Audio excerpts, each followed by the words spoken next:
So thank you so much for joining me again, Dr. J.C. on this subject of firefighters and the mental health crisis that they're facing is a very important subject to me because I think that it spreads across communities, across this country, and throughout our world. We all rely on first responders, firefighters in particular, at some time or another in our lives. I mean, sometimes they're responding to the wildfires. Maybe they're responding to a medical emergency. Mass shootings are out of control with gun violence at this point. We all seem to be living in this crisis responsive mode, and it just doesn't feel normal to many of us, let alone those first responders who are there on the front lines when those tragedies and those traumatic and disastrous experiences happen in our communities.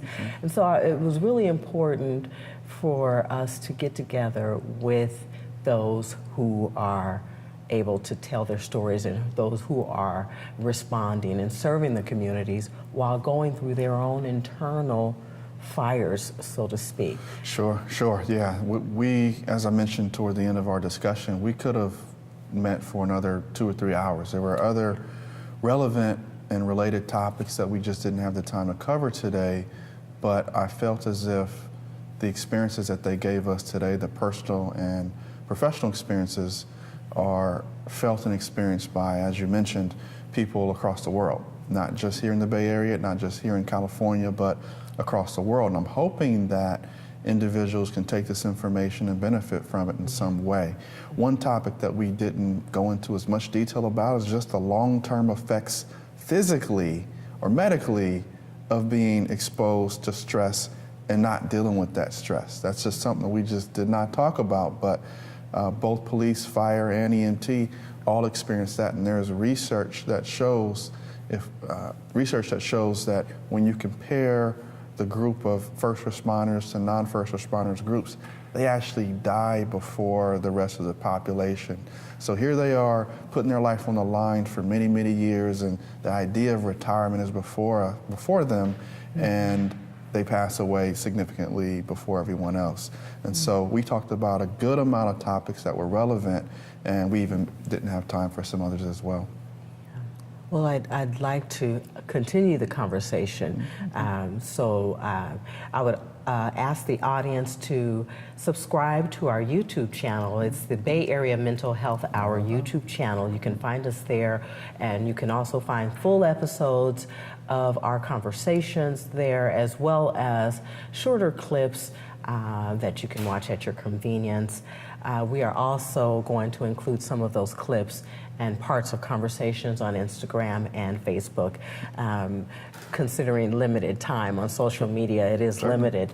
But I do appreciate you coming and being a part of this conversation, and future conversations are going to depend on your expert input and insight on coping skills and more solutions around mental health care for not only, the average citizen, but for specific people in our communities like firefighters and police who do a tremendous amount of work on a daily basis. They suit up with courage and commitment and service to others, and quite often go unnoticed or unrecognized. And so I really appreciate this work. We'll continue this particular series on firefighters and first responders in the near future, but for now, let's just let's say that the one thing I love to always say and remind myself as well as the audience is that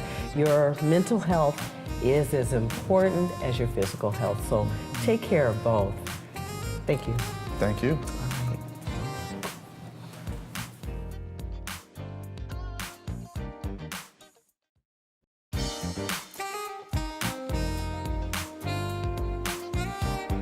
If you're in a crisis and need immediate attention, dial 911 or call the National Suicide Prevention Lifeline at 1-800 273-8255.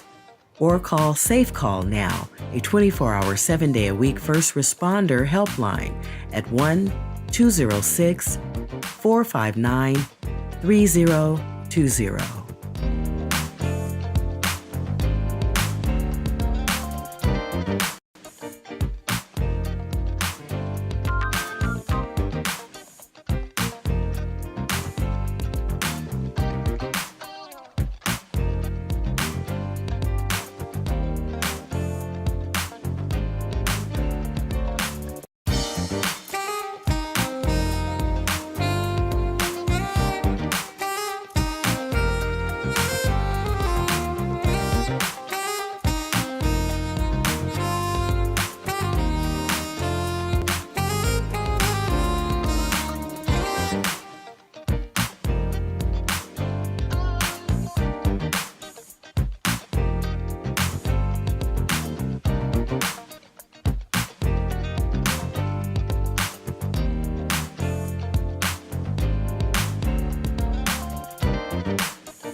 Your support of the Bay Area Mental Health Hour makes it possible to produce news like this.